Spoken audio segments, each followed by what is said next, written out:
يضلله فلا هادي له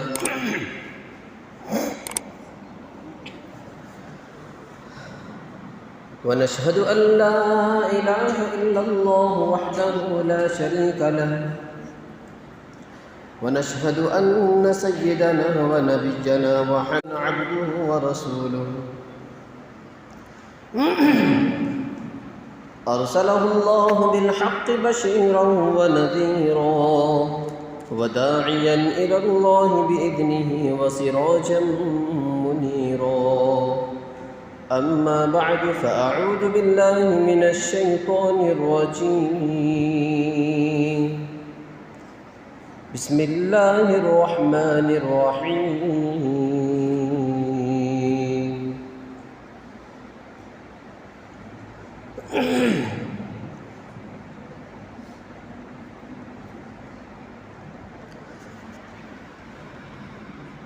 يا أيها الرسل كلوا من الطيبات واعملوا صالحا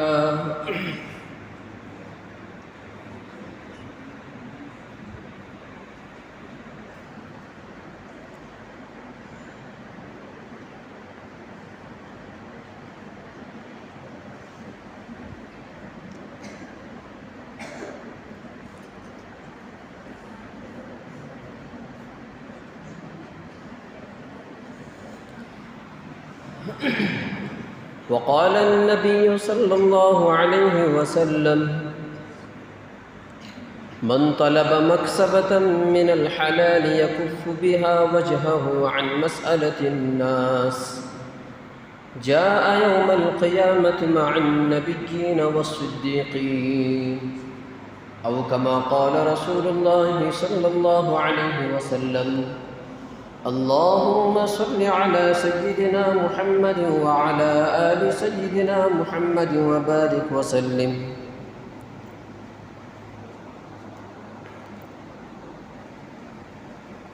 محترم حاضرین کرام،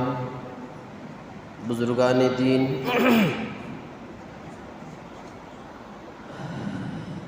نوجوانان اسلام اور عزیز طلبہ،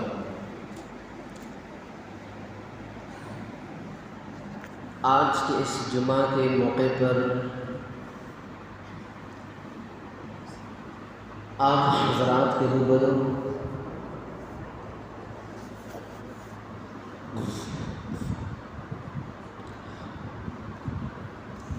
حلال کمائی کی اہمیت،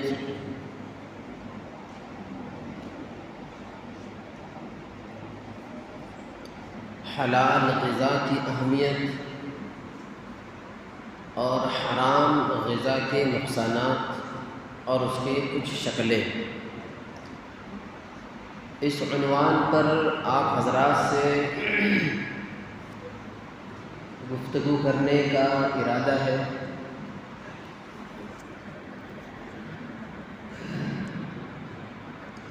محترم حاضرین،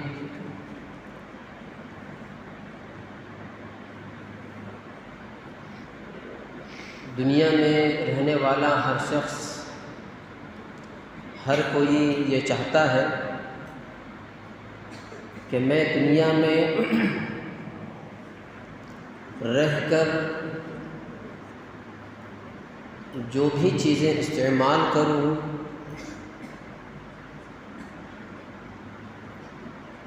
کھاؤں یا پیوں یا پہنوں، وہ عمدہ سے عمدہ ہونا چاہیے، اچھی سے اچھی ہونی چاہیے۔ کھانے بھی میرے گھر میں کھانے کے آئٹمس بھی روز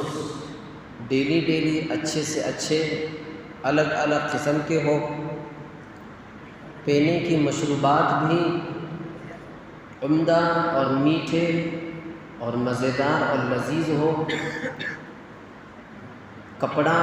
جو بھی میں پہنوں، پوشاک پہنوں، لباس پہنوں، وہ لباس بھی بہت ہی قیمتی ہو، شاندار ہو، پر رونق ہو، چمکدار ہو، مہنگے ترین کپڑے ہو کہ کہ دیکھ کر لوگ رشک کرنے لگے کہ کیسے قیمتی کپڑے پہنا ہے، کیسے ڈیزائن کے کپڑے پہنا ہے۔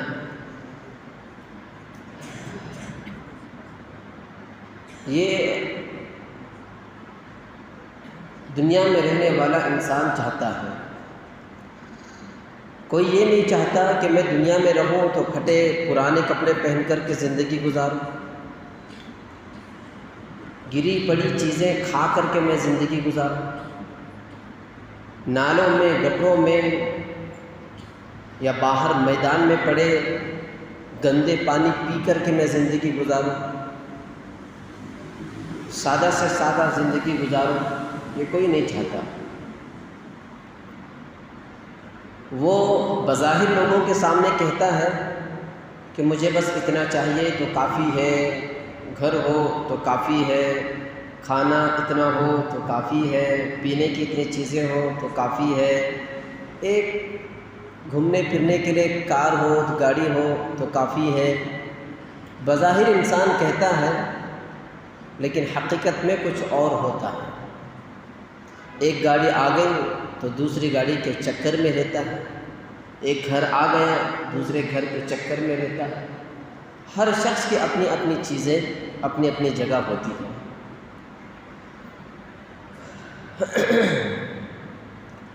بزرگان محترم، ان تمام چیزوں کے تعلق سے اللہ نے انسانوں کو سبق سکھایا ہے جانوروں کی زندگی سے۔ جانور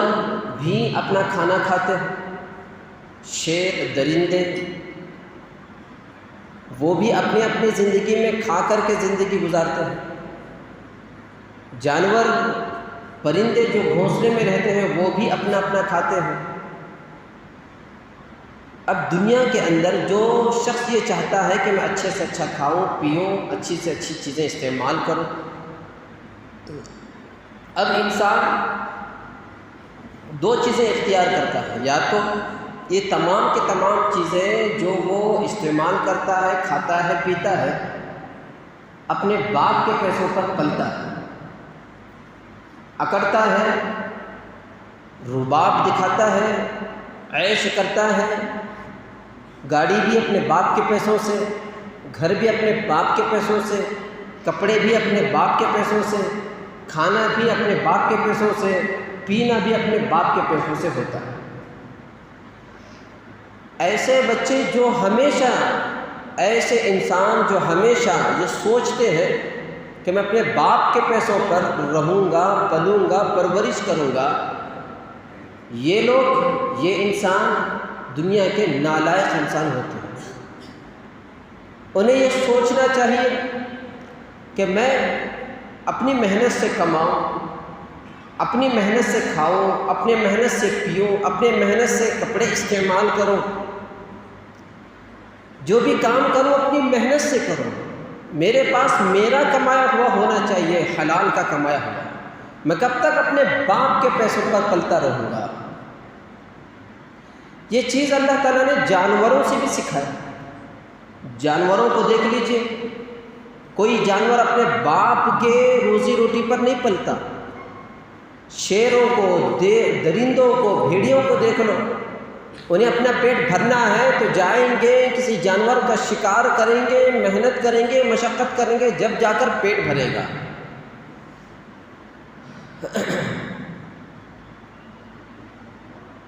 پرندے جو گھونسلے میں رہتے ہیں ان کو بھی دیکھ لیجئے، جیسے ہی کچھ بڑے ہو گئے، اپنی محنت پر، اپنے پیروں پر کھڑے ہونے کا ارادہ، کھڑے ہونے کا جذبہ رہتا ہے۔ میں کچھ نہ کچھ کروں، جاؤں، کچھ نہ کچھ غذا کو حاصل کروں، محنت کروں، مشقت کروں، دوڑ دھوپ کروں۔ بزرگان محترم، یہ جانوروں سے اللہ تعالیٰ نے یہ سبق سکھایا کہ انسان کو اپنے بل بوتے پر رہنا چاہیے، لیکن اگر ان جانوروں کے سامنے، شیر کے سامنے، درندوں کے سامنے، بھیڑیوں کے سامنے جا کر کے اگر کوئی یہ کہے کہ شیر حضرت آپ اپنی زندگی میں کھاتے ہو، غذا کھاتے ہو، تمہارا یہ شکار کرنا کسی کمزور کسی جانور کو پکڑ کر، کسی ہرن کو پکڑ کر اس کو چیر پھاڑ کر کے کھانا، یہ ٹھیک نہیں ہے، یہ حرام ہے تمہارے لیے۔ حلال تمہارے لیے الگ چیز ہے، حرام طریقے الگ ہیں، حلال طریقے الگ ہیں۔ حلال چیزیں کھاؤ، درندوں سے کہو، پرندوں سے کرو، بڑے بڑے جانوروں سے کہو جا کر، تو وہ جانور کیا کہیں گے؟ وہ یہ کہیں گے، وہ بولنے والا جو سبق سکھانے والا ہے، سب سے پہلے شیر اسی کو کھا جائے گا، ہے کہ نہیں؟ آج کا ماحول، آج کا معاشرہ، ہماری آج کی تجارت، آج کی کمائی، آج کے کمانے کے طریقے مسلمانوں کے سامنے اگر رکھے، بھئی آپ اپنی دکان چلاتے ہو، آپ اپنی تجارت کرتے ہو، آپ اپنا کاروبار کرتے ہو، تم ریئل اسٹیٹ میں ہو، کنسٹرکشن کا کام کرتے ہو، زمینداری کا کام کرتے ہو، پلاٹ لگا کر پلاٹ بیچتے ہو، پلاٹ خرید کر اس کی دگنی قیمت ہونے پر دوسرے کو دیکھتے ہو، یہ سارے طریقے چاہے وہ دکان کے ذریعے سے ہو، چاہے معمولی سی ملازمت کرتا ہو کسی دکان کے اندر، یا کہیں کسی کھڑے بازار میں یا گنپت گلی میں کسی بازار میں جا کر گاڑا لگا کر معمولی چیزیں بیچنے والا ہو،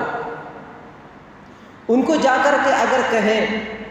دیکھو تمہارا جھوٹ بول کر کے کمانا حرام ہے، لوگوں کو دھوکہ دے کر کے کمانا تمہارا حرام ہے، ریئل اسٹیٹ والوں کو، زمین کا کام، پلاٹ کا بزنس کرنے والوں سے کہو کہ دیکھو حلال طریقے سے کماؤ، حلال طریقے سے کماؤ، حرام طریقے سے اگر کما کر کے کھاؤ گے، اگر بینک بیلنس بناؤ گے، جائیداد بناؤ گے، یہ جھوٹ سے اگر تم اپنا کاروبار چلاؤ گے، اللہ تمہیں ناراض، اللہ تم سے ناراض ہو جائے گا۔ یہ حرام طریقہ ہے، تمہارے پیٹ میں تم حرام خور اپنے آپ کو بناتے ہوئے جا رہے ہو۔ یہ کہو گے، آج کا معاشرہ کیا کہتا ہے؟ آج کا معاشرہ کہتا ہے یہ حلال حرام ہمیں مت سکھاؤ، یہ جائز ناجائز ہمیں مت سکھاؤ، جائز ناجائز کی باتیں مسجد میں اچھی لگتی ہیں، حلال و حرام کی باتیں مسجد میں اچھی لگتی ہیں، یا دکان میں تیری یہ حلال و حرام کی باتیں نہیں چلے گی، جائز ناجائز کی باتیں یہاں نہیں چلے گی، مسجد میں جا کر کے بیان کرو، جو کہنا وہاں کرو، یہاں میری قیمت مجھے دے دو۔ جانور کے سامنے اگر کہیں تو جانور کے لیے تو اللہ تبارک و تعالیٰ ان درندوں کے لیے، پرندوں کے لیے، چرندوں کے لیے، جنگلوں میں رہنے والے تمام جانوروں کے لیے، پانی میں سمندر میں رہنے والے تمام مچھلیوں کے لیے تو اللہ تعالیٰ نے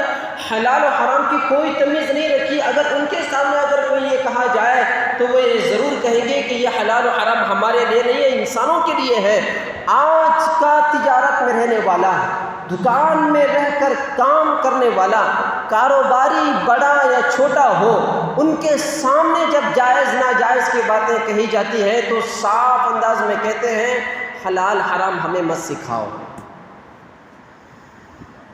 جھوٹ بول کر کے کمانا یہ ہے، یہ سچ بول کر کے کمانا چاہیے، دھوکہ دے کر کے نہیں کمانا چاہیے۔ جب یہ چیزیں ان کے سامنے کہی جاتی ہے، کہتے ہیں کہ جھوٹ کے بغیر کچھ چل نہیں سکتا۔ آج کون سا انسان ہے جو جھوٹ کے بغیر اپنا بزنس چلا رہا ہے؟ کتنے افسوس کی بات ہے۔ یہ جب ہمارے انسان مسلمان کہتے ہیں تو جانوروں میں اور مسلمانوں میں فرق کیا ہو گیا؟ جانوروں میں، درندوں میں، جانور جنگلوں میں رہنے والے یہ جانوروں میں اور مسلمانوں میں فرق کیا ہو گیا؟ آج انسان اپنی جگہ جانور بن چکا ہے، اسے حلال کی بھی کوئی تمیز نہیں، حرام کی بھی کوئی تمیز نہیں ہے۔ جس چیز کو اللہ تعالیٰ نے فرض قرار دیا ہے حلال کمانے کو، یہ لوگ جھوٹ کو اپنے اوپر فرض کر لیے ہیں۔ آج ہمارا حال یہ ہے، ناجائز کو، حرام کو فرض قرار دیا گیا ہے، چالاکی سے کمانے کو ایک ٹیلنٹ بنا دیا گیا ہے۔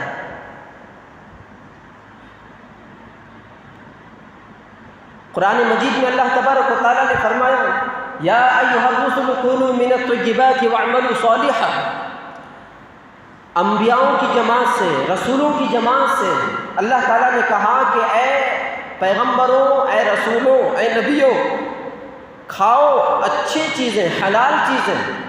اور اچھے اعمال کرو تمام محدثین نے لکھا ہے اس آیت کے تحت تشریح میں، تفسیر میں، اللہ نے اس آیت میں دو چیزوں کا تذکرہ کیا، حلال کھانے کا اور اچھے کام کرنے کا۔ دونوں کو یکجا کیوں بیان کیا گیا اور انبیاؤں سے کہا گیا، جبکہ پوری دنیا میں سب سے پاک، سب سے پوتر، سب سے شدھ اگر کوئی ذات ہے تو وہ انبیاؤں کی ذات ہے۔ انبیاء، رسول، پیغمبر حرام کا لقمہ اپنے پیٹ میں نہیں لیتے، حرام کام نہیں کرتے، اللہ نے ان کو حرام سے، ناجائز سے محفوظ رکھ دیا ہے، پھر بھی ان سے مخاطب ہو کر کے کہا جا رہا ہے۔ تو دو چیزیں ایک جا بیان کی گئی ہے، اس میں پہلے حلال کے تذکرے سے اور پھر دوسرا تذکرہ اعمال کے تعلق سے ہے۔ حکمت یہ بیان کی گئی کہ پہلے حلال کھاؤ، حلال جیسا تم غذا کھاؤ گے ویسا تمہارے کام ہوں گے، جیسا تمہارا کھانا ہوگا ویسا تمہارا کام ہوگا۔ تو یہ لوگ جو یہ کہتے ہیں، ہمیشہ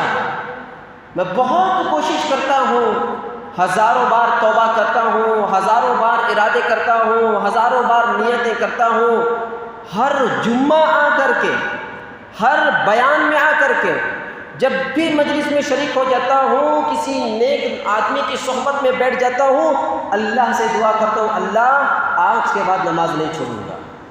اللہ آج کے بعد حرام کام نہیں کروں گا، اللہ آج کے بعد میں ناجائز کام نہیں کروں گا، آج کے بعد میں تیری نافرمانی نہیں کروں گا، حکم عدولی نہیں کروں گا، کوئی گناہ کا کام نہیں کروں گا۔ یہ جو آدمی کہتا ہے پھر بھی میں کچھ یوں سوچتا ہوں، پھر اس کے بعد مجھ سے گناہ سرزد ہو جاتے ہیں، پھر بھی مجھ سے نماز چھوٹ جاتے ہیں، پھر بھی مجھ سے نافرمانی ہوتی رہتی ہے، پھر بھی میں اللہ کا نافرمانی کرتا رہتا ہوں، مجھ سے نماز کی پابندی نہیں ہو پاتی، مجھ سے گناہ نہیں چھوٹ پاتے، مجھ سے نافرمانی نہیں چھوٹ پاتی، میرے زندگی میں سنتیں زندہ نہیں ہوتی، نمازیں زندہ نہیں ہوتی، اللہ کے احکامات زندہ نہیں ہوتے، اللہ کو راضی کرنے والے اعمال مجھ سے زندہ نہیں ہوتے، لاکھ کوشش کر لیتا ہوں، توبہ پر توبہ کرتا رہتا ہوں، پھر بھی میری زندگی میں سدھار، میری زندگی کے اندر اعمال پیدا نہیں ہو رہے ہیں۔ ان کو سمجھ لینا چاہیے کہ وہ یہ نہ سوچیں کہ میں بار بار توبہ کرنے کے باوجود بھی مجھے عمل کی توفیق نہیں ہو رہی ہے، وہ سوچنے کے بجائے پہلے اپنے کھانے کی طرف توجہ کریں۔ یہ جو تمہیں توبہ کی توفیق نہیں مل رہی، نماز کی توفیق نہیں مل رہی ہے، یہ جو تمہیں احکامات کی پابندی کی توفیق نہیں مل رہی ہے، حرام کو چھوڑنے کی توفیق تمہیں نہیں مل رہی ہے، یہ اس وجہ سے کہ تم ناشتے میں بھی حرام کھا رہے ہو، لنچ میں بھی حرام کھا رہے ہو، اور ڈنر میں بھی حرام ٹکا کے دبا کے کھا رہے ہو، جہاں سے تمہاری کمائی، کاروباری اور جتنے بھی تمہارے کمانے کے، آمدنی کے اور سیلری کے جتنے بھی طریقے ہیں، وہاں حرام تم شامل کر رہے ہو، ناجائز تم شامل کر رہے ہو، کیونکہ اللہ نے فرمایا کلوا من الطیبات واعملوا صالحا، جیسا کھانا ویسا تمہارا کام ہوگا۔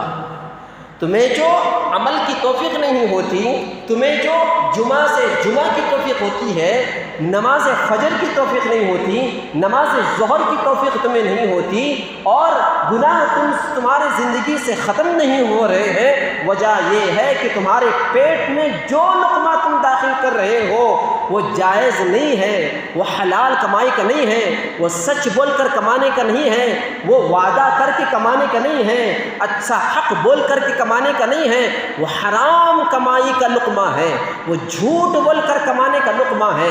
دھوکہ دے کر کمانے کا لقمہ ہے، پھنسا کر کمانے کا لقمہ ہے، لوٹ کر کمانے کا لقمہ ہے، جو تمہارے پیٹ میں بریک فاسٹ میں بھی جا رہا ہے، لنچ میں بھی جا رہا ہے، ڈنر میں بھی جا رہا ہے، یہ حرام کی وجہ سے ہے، حرام کھانے کی وجہ سے ہے، جو تمہیں توفیق نہیں مل رہی ہے اعمال کی۔ تو پہلے آدمی کو چاہیے کہ اپنے کمائی کی طرف، کھانے کی طرف توجہ کرنا چاہیے، یہ ایسے ہی جیسے کہ ہر کمپنی والا اپنا پروڈکٹ لانچ کرنے سے پہلے، گاڑی والا گاڑی لانچ کرنے سے پہلے جس طرح کہہ دیتا ہے گاڑی خریدنے والے کو، گاڑی لینے والے کو، یہ کہہ دیتا ہے کہ یہ گاڑی پیٹرول کی ہے، ڈیزل کی نہیں ہے، یہ گاڑی ڈیزل کی ہے، پیٹرول کی نہیں ہے، یہ گاڑی میں اگر تم پیٹرول ڈالو گے چلے گی، صحیح چلے گی ورنہ خراب ہو جائے گی، یہ گاڑی میں تم ڈیزل ڈالو گے تو صحیح چلے گی ورنہ خراب چلے گی، ڈیزل کی جگہ پانی ڈال کر کے چلاؤ گے، ڈیزل کی جگہ کروسین کی آئل ڈال کر کے چلاؤ گے، پیٹرول کی جگہ کوکونٹ پیراشوٹ تیل ڈال کر کے چلاؤ گے تو گاڑی نہیں چلے گی بلکہ خراب ہو جائے گی۔ تمہاری گاڑی اللہ نے تمہیں پیدا کر کے اسی وقت لانچ کر دیا تھا تمہارے زندگی گزارنے کے۔ یہ جو تمہارا پیٹ ہے جس میں تم اس پیٹ کے اندر بریک فاسٹ میں بھی ڈال رہے ہو ٹکا کے، لنچ میں بھی ڈال رہے ہو، ڈنر میں بھی ڈال رہے ہو، یہ جو پیٹ ہے یہ گاڑی کی طرح، جس طرح اس کی ٹینک ہوتی ہے پیٹرول کی، ڈیزل کی، اسی طرح تمہارا پیٹ یہ اسی جیسا ہے۔ یہ تمہارے پیٹ کے اندر اللہ نے تمہارے پیدا ہوتے ہی یہ کہہ دیا تھا تمہارا پیٹ حلال سے چلے گا، تمہاری زندگی حلال سے چلے گی، تمہاری زندگی سچ سے چلے گی، تمہاری زندگی اچھے کاروبار سے چلے گی، تمہاری زندگی حرام سے نہیں چلے گی۔ حرام کے طریقے اگر اس کے اندر تم شامل کرو گے، ناجائز طریقے سے تم کما کر کے شامل کرو گے، جھوٹ بول کر کے کما کر کے تم اگر شامل کرو گے، دھوکہ دے کر کے تم اگر شامل کرو گے، پھنسا کر کے لوٹ مار کر کے اگر تم شامل کر کے اپنے پیٹ میں لقمہ داخل کرو گے، جس طرح پیٹرول کی جگہ ڈیزل ڈالنے سے گاڑی خراب ہو جائے گی، گاڑی آگے نہیں چلے گی، اسی طرح تمہاری زندگی کی گاڑی بھی آگے نہیں چل سکتی، گاڑی رک جائے گی۔ جمعہ تمہیں توفیق ملے گی، فجر کی نماز کی توفیق نہیں ملے گی، حرام کا لقمہ گیا ہے، ظہر پڑھو گی عصر کی تمہیں توفیق نہیں ملے گی، مغرب کی توفیق نہیں ملے گی، کیونکہ حرام کا لقمہ تمہارے پیٹ میں جا رہا ہے۔ کیوں؟ اس وجہ سے کہ اللہ نے کہہ دیا جس طرح تم پیدا ہوئے ہو تمہاری زندگی کی باغ دوڑ تمہارے حرام کے حلال کے لقمے میں شامل ہے۔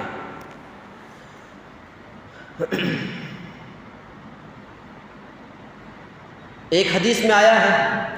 حضرت شداد بن اوس رضی اللہ عنہ کی بہن حضرت ام معبد رضی اللہ عنہ ایک مرتبہ نبی کریم صلی اللہ علیہ وسلم کو افطار کے موقع پر، حضور نے روزہ رکھ لیا تھا، افطار کا وقت آ گیا، افطار کے وقت میں اللہ کے نبی علیہ السلام کی خدمت میں حضرت ام معبد نے بھیجا دودھ کا پیالہ آیا، حضور نے کہا جاؤ پہلے ام معبد سے پوچھ کر آ جاؤ یہ دودھ کہاں سے آیا ہے، اس کے بعد ہم افطار میں اس کو نوش کریں گے۔ صحابیہ ہیں، ام معبد صحابیہ ہیں، صحابیہ کے تعلق سے حضور تفتیش کر رہے ہیں، تحقیق کر رہے ہیں، جاؤ پوچھ کر آ جاؤ۔ گئے، پوچھے، کہا یہ میری بکری کا دودھ ہے جو میں تمہیں خدمت میں بھیجی ہوں۔ وہ آئے شخص حضور سے کہا، ام معبد نے کہا کہ ان کی بکری کا دودھ ہے۔ پھر حضور نے پوچھا، کہلا بھیجا کہ جاؤ پوچھ کر آ جاؤ وہ بکری تمہاری ہے یا کسی اور کی ہے۔ گئے، پوچھے، ام معبد نے کہا کہ جاؤ حضور سے کہو کہ وہ بکری میرے پیسوں سے خریدی ہوئی ہے۔ وہ صاحب آئے، حضور سے کہے کہ ام معبد نے یوں کہا ہے۔ اس کے بعد حضور نے اس دودھ کو نوش فرمایا۔ ام معبد کو رہا نہیں گیا، حضرت ام معبد طیش میں آ گئی کہ آخر حضور نے میرے تعلق سے اتنی تحقیق کیوں کی۔ گئے، حضور کے سامنے کہا، اللہ کے نبی حضرت جناب نبی کریم صلی اللہ علیہ وسلم نے ارشاد فرمایا، میں نبی ہوں، میں پیغمبر ہوں، اللہ نے پیغمبروں کو بھی حکم دیا ہے، بِذَلِكَ أُمِرَتِ الرَّسُولُ أَن تَأْكُلَ إِلَّا طَيِّبًا وَأَن تَعْمَلَ إِلَّا صَالِحًا۔ مستدرک حاکم کی روایت ہے، اللہ کے نبی نے فرمایا ہم تمام انبیاءوں کو بھی یہ اس بات کا حکم دیا گیا ہے کہ ہمیں ہمیشہ حلال کھانا چاہیے اور اچھے کام کرنا چاہیے، حرام کھانے کی ہمیں اجازت نہیں، ناجائز کھانے کی ہمیں اجازت نہیں ہے، ہمیں اچھے کام کرنے کی اجازت ہے۔ انبیاء، رسول، حضور جا کر کے تحقیق کر رہے ہیں۔ دیکھیے آج ہمارا حال کیا ہے، جب بھی کوئی دعوت دے دے فوراً سب سے پہلے بیچ میں جا کر کے ہم شامل ہو جاتے ہیں۔ کوئی اگر دعوت دے دے، پریسٹیج میں دعوت ہے، میزبان میں دعوت ہے، ارمان میں دعوت ہے، پہلے اپنے ارمان پورے کرنے کے جائیں گے۔ دعوت قبول کرنا سنت ہے، اس سنت کے نام پر جائیں گے، یہ تفتیش نہیں کریں گے کہ دعوت دینے والا کیسی دعوت دیا ہوا ہے۔ وہ دعوت دینے والا اگر شادی کی دعوت ہے تو شادی میں جو خرچ کیا جا رہا ہے، کیا وہ جوڑے کی رقم لے کر، جہیز کی رقم لے کر، لڑکے والا لڑکی والوں سے جہیز اور جوڑے کی رقم لے کر کے ان پیسوں سے دعوت کیا ہوا ہے؟ وہ دعوت لینا، وہ رقم لے کر کے شادی کی دعوت کرنا حرام ہے، رشوت ہے۔ وہ تحقیق کیا نہیں کیا، تفتیش کیا نہیں کیا اور گئے اور دعوت میں شامل ہوئے۔ تفتیش، تحقیق بہت ضروری ہے۔ ایک اور حدیث میں اللہ کے نبی علیہ الصلوۃ والسلام نے ارشاد فرمایا، من طلب مکسبۃ من الحلال یکف بها وجهه عن مسألة الناس جاء یوم القیامۃ مع النبیین والصدیقین۔ جو آدمی، جو شخص حلال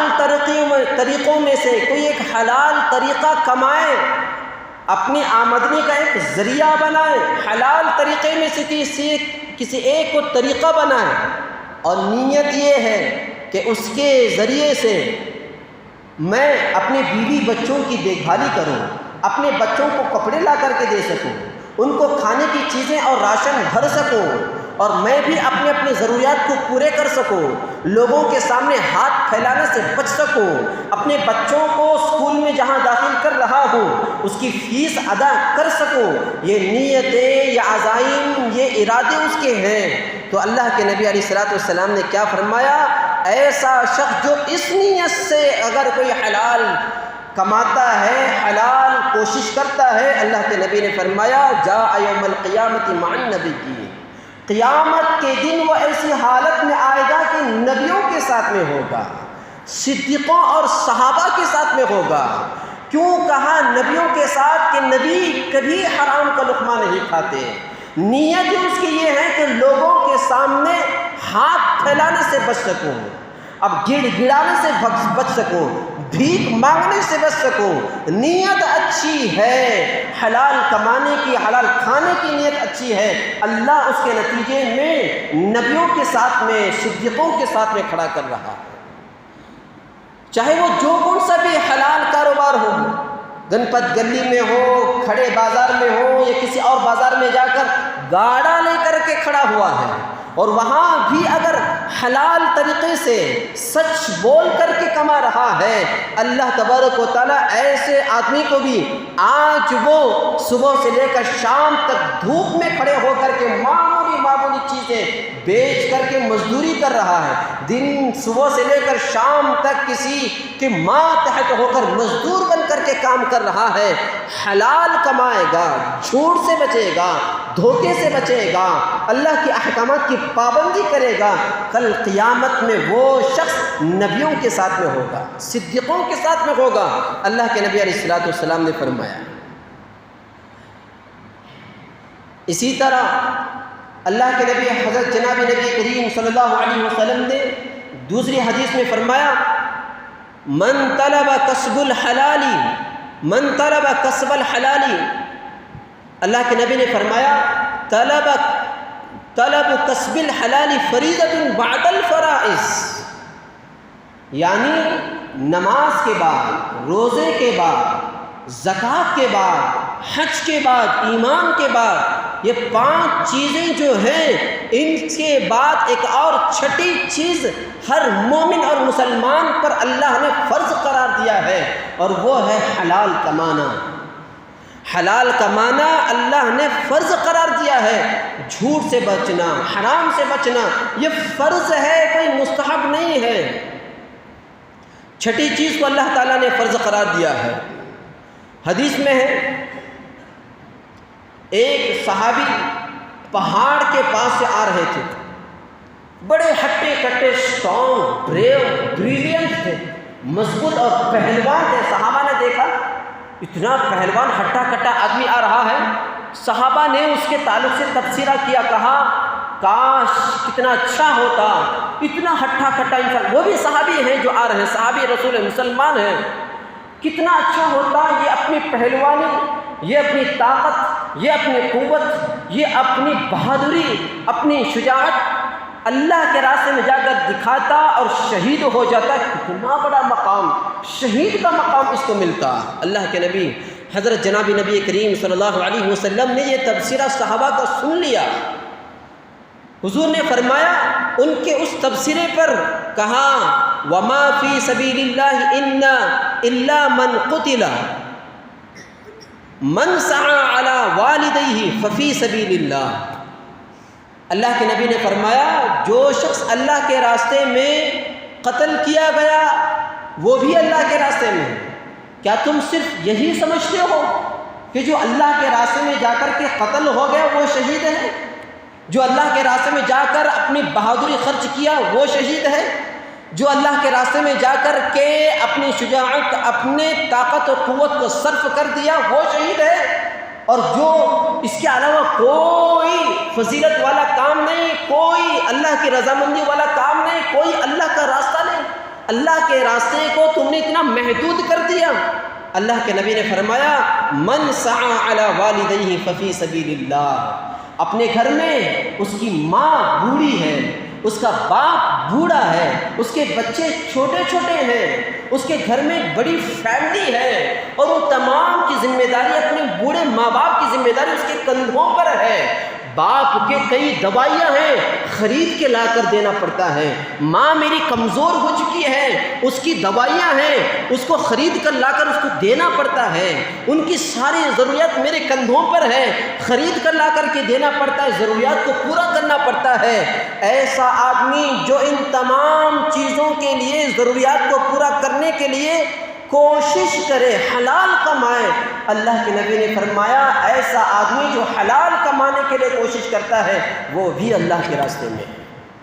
اور فرمایا اللہ کے نبی علیہ الصلوۃ والسلام نے ومن سعى علی عیالہ ففی سبیل اللہ. بچے بھی ہیں اس کے, لڑکیاں ہیں, لڑکے ہیں, چھوٹے چھوٹے ہیں,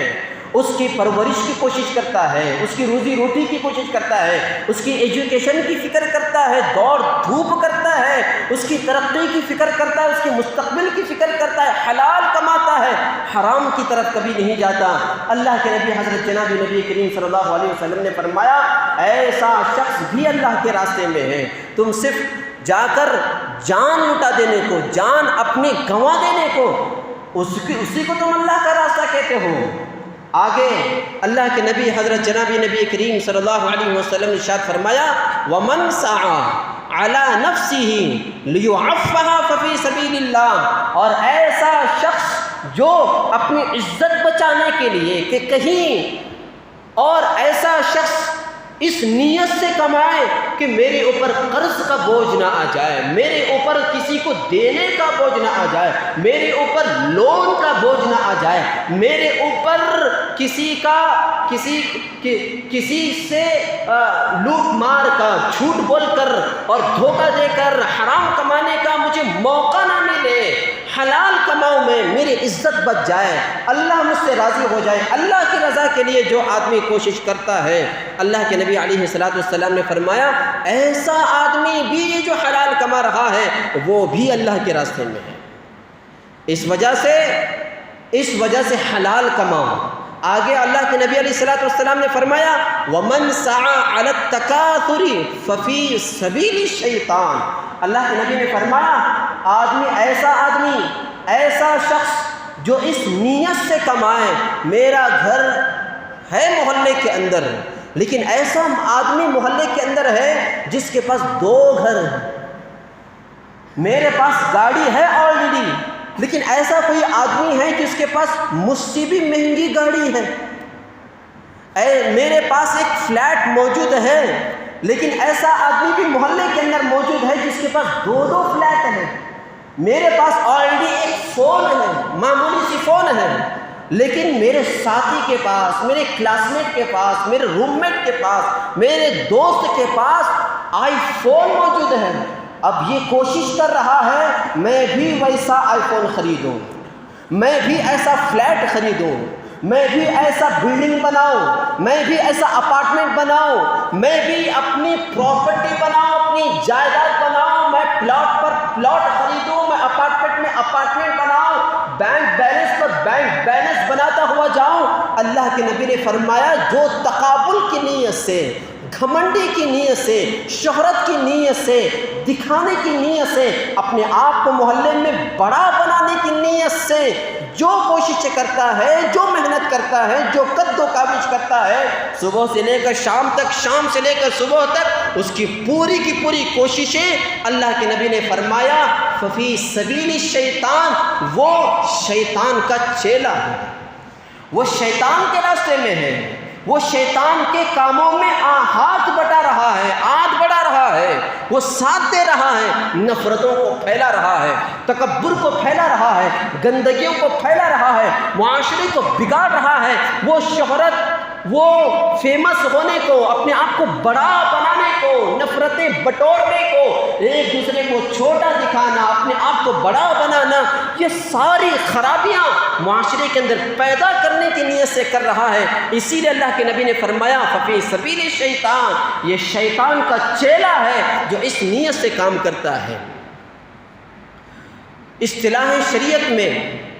جہاد کس کو کہتے ہیں؟ جہاد ایک الگ فضیلت ہے جو اللہ کے راستے میں، لیکن عبادت جو اللہ کو پسندیدہ ہے، جو چیز اللہ کو پسندیدہ ہے، ہر وہ کام جس سے اللہ کی رضا مقصود ہو، جس سے اللہ کی خوشنودی مقصود ہو، وہ مطلقاً جس کو اللہ کا راستہ کہا جاتا ہے وہ اللہ کا راستہ ہے، جس سے من وجہین اللہ کی رضا مقصود ہو، وہ من وجہین ففی سبیل اللہ ہے، اللہ کا راستہ ہے۔ اسی طرح آپ کو معلوم ہونا چاہیے کہ آج ہمارے معاشرے کے اندر، ہمارے محلوں کے اندر، ہمارے سماج کے اندر کتنے حرام طریقے رائج ہوتے ہوئے جا رہے ہیں، کتنے غلط راستے، غلط طریقے رائج ہوتے ہوئے جا رہے ہیں۔ عام طور پر جس کو حلال سمجھا جا رہا ہے، جس کو جائز سمجھا ہوا جا رہا ہے، اور کوئی پوچھنے کی ہمت، کوئی مسئلہ معلوم کرنے کی کوشش نہیں کرتا۔ بعض لوگ تو ایسے ہیں مسئلہ معلوم کرنے کے لیے مفتی صاحب سے رابطہ کرتے ہیں، لیکن مسئلہ پوچھنے سے پہلے خود فتویٰ دے دیتے ہیں، کہتے ہیں کہ میرے خیال سے یہ جائز ہونا چاہیے، میرے خیال سے یہ حلال ہو جانا چاہیے۔ یہ یاد رکھو قرآن و حدیث تمہارے خیال کے مجموعے کا نام نہیں ہے، بلکہ قرآن، شریعت، قرآن و حدیث کے مجموعے کا نام ہے، قرآن کے مجموعے کا نام ہے، حدیث کے مجموعے کا نام ہے، فقہ کے مجموعے کا نام ہے، تمہارے تصورات، تمہارے خیال کے مجموعے کا نام نہیں ہے۔ آج یہ جو ریئل اسٹیٹ کا بزنس ہو رہا ہے، کئی ایسے طریقے ہیں جس کو جائز سمجھ کر کے کیا جا رہا ہے، اور کوئی پوچھتا بھی نہیں، کیونکہ وہ یہ سمجھتے ہیں کہ مولوی صاحب کو کیا معلوم ہوگا، مفتی صاحب کو کیا معلوم ہوگا۔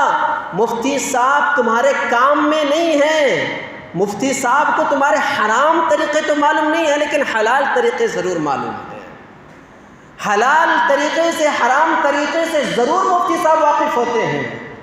لیکن دیکھو جو تم کام کر رہے ہو ریئل اسٹیٹ کے اندر، عام طور پر جو کام ہوتا ہے، ایک آدمی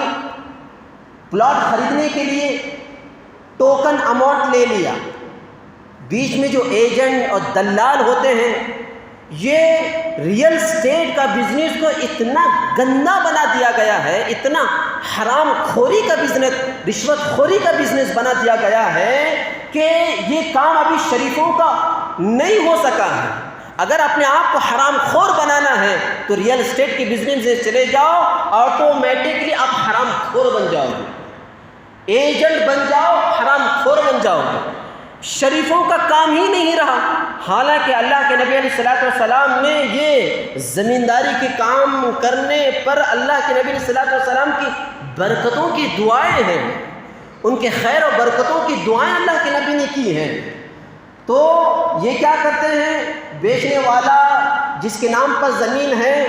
بیچ میں ایجنٹ قاصد ہوتا ہے، وہ کہتا ہے، وہ کسی خریدار کو پکڑے گا، کہے گا فلاں زمین ہے آپ کو مل جائے گی، بہترین زمین ہے وغیرہ وغیرہ، الا بلا ساری چیزیں بتا دے گا، اور پھر ٹوکن اماؤنٹ اس کے پاس سے لے گا۔ اب یہاں ہو گیا، اب اس کو صرف کمانا مقصود ہوتا ہے، اپنا پیٹ بھرنا مقصود ہوتا ہے، اب ساتھ ہی ساتھ ایک اور خریدار کو پکڑے گا، اس کو بھی بہلا پھسلا کر اس کے پاس سے بھی اماؤنٹ لے لے گا۔ اب جب مالک اور اصل اونر کو ملانے کی بات آئے گی، تب کہے گا ارے انہوں بھی آ گئے، تمہیں بھی آ گئے، ان کو بھی چاہیے، ان کو بھی چاہیے، جبکہ یہ پہلے کو ڈیل کر چکا ہے، اور ڈیل کرنے کے بعد دوسرے کو جا کر کے اس کو بھی اس سے ملا رہا ہے، یہ کہاں حلال ہو سکتا ہے بتاؤ؟ جبکہ ایک آدمی اس کے ساتھ میں ڈیل کر چکا ہے کہ میں لوں گا اور یہ میری ٹوکن اماؤنٹ ہے، اس کے باوجود یہ حرام خور دوسرے کو پکڑ کر اونر سے ملا دیتا ہے۔ یہی تو حرام خوری ہے۔ ایک چیز یہ چل رہی ہے، اور پھر اس کے پاس سے بھی ٹوکن اماؤنٹ لے لے گا، اس کے پاس سے بھی لے لے گا، اور پھر وہ چیز وہ حرام کا پیسہ لے کر کے نکل جائے گا۔ دوسری چیز، ٹوکن اماؤنٹ بیچنے والا خریدنے والا، یہ ایک اصول بن چکا ہے تم لوگوں کا، اصول۔ لینے والا بھی یہ سوچ رہا ہے کہ گئے، خریدنے والا بھی یہ بیچنے والا بھی یہ سوچ رہا ہے کہ ہاں اب تو چل رہا ہے، ماحول ایسے ہی ہے۔ ٹوکن اماؤنٹ بیچنے والے کو اونر کو اس نے دے دیا،